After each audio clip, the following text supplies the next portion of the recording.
I'm Leopold from The Sound of Art.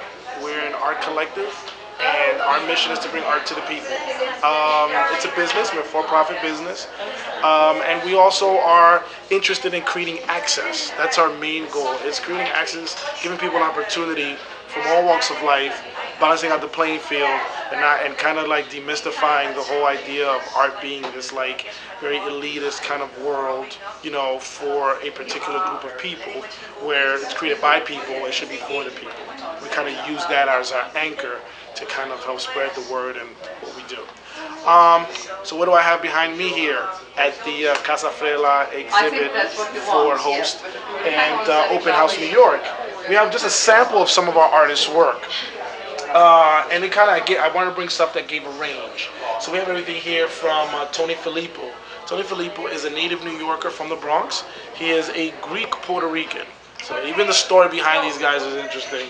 And this piece is from a collection called Jesus Piece. And basically what he does, he takes ordinary individuals or just characters in life, and he adorns them with the ornaments of Christ.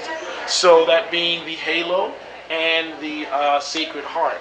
What's really fascinating about this piece, and I always like to share this, is that in most cases paint drips down. But because this is anointed by Christ-like powers, the paint drips up. You kind of see that there with his collection, with this particular piece. It's called B-Boy Jesus Piece. This right here is called Roach, a tribute to Max Roach. And the drum, this is created by Joe Buck, a very seasoned artist, very well known for his graphic design and his contributions to the hip-hop culture. He's done stuff like De La Soul's album cover or Native Tongue, merchandising. So he's very well known. And what's great about this series here is that he kind of pays tribute to these musicians, these jazz musicians, but when you look closely, all the lines are actually carved in. They're not painted. It's actually all chiseled in. So you can actually stick your finger in them. And that adds a unique kind of signature style to what he does. This is 1-9, and honestly, I do not know or know anyone who knows his real name, but he goes by 1-9, and he's from DC. He started as a graffiti artist and slowly working his way into becoming a fine artist. And this is from a series he has about chess pieces. He's fascinated by rhythm and space, and he did a rendition here of his chess piece where he burned acrylic paint on wood to kind of give it texture and some kind of movement and rhythm, kind of lava-like, you know. Just so happens that next to him is his studio mate, and this is Craig Anthony Miller. Craig Anthony Miller is a what can I say about Craig? He's just a fascinating individual. He's very handy, hands-on, crafty, which is why he works on huge murals and public art pieces, which mostly focus on Ganesh and the elephant head. And but here he kind of did a little something different, which I really fell in love with in terms of people and movement. And as you see, his pieces, I always compare them to stained glass because they're always in pieces, in chunks. This one doesn't happen to have it, but all of them are usually all colored differently based on the pieces he creates. And this is interestingly done on someone's old tablecloth, which I love the pattern that it kind of creates when it's mixed with the red.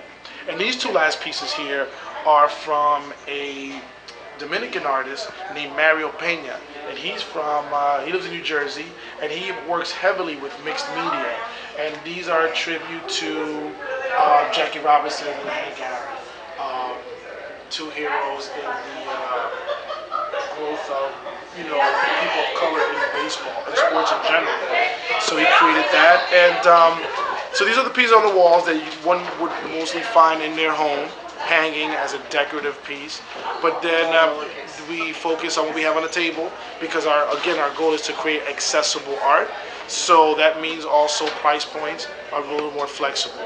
And on the table we have stuff here that might be a little more within that range.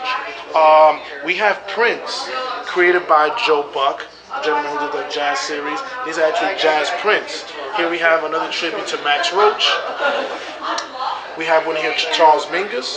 And what's great about these is that these are digital prints, But the way he adds his own flavor to it is that he grabs a marker and he writes words and puts in bubbles and stars and lines. So no one's, while the digital print might be done maybe 20 times over, every print is different based on the signature he gives them and how he anoints them.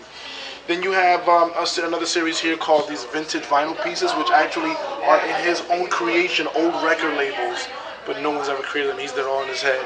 And if you see here, which I love, is the old worn out seam of the record where it would have been if this is an album cover.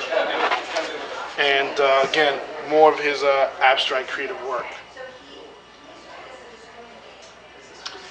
This is, we also represent photographers. This one happens to be a young lady from California. Her name is Brianna Hurd, and she moved to New York, and I think she captures New York in a very beautiful way because she's not from here, and she doesn't take simple things for granted. Like this fire hydrant at night in the summertime of Washington Heights. Looks like the actual fire hydrant is splashing out fire instead of water. And then we partnered again with one of our friends in the art world. From Here to Fame Publishing, and they focus on graffiti and graffiti on a global scale. The head of this is a graffiti activist, so he's always pushing graffiti as an official art form that should be well respected. And yeah, that's pretty much it.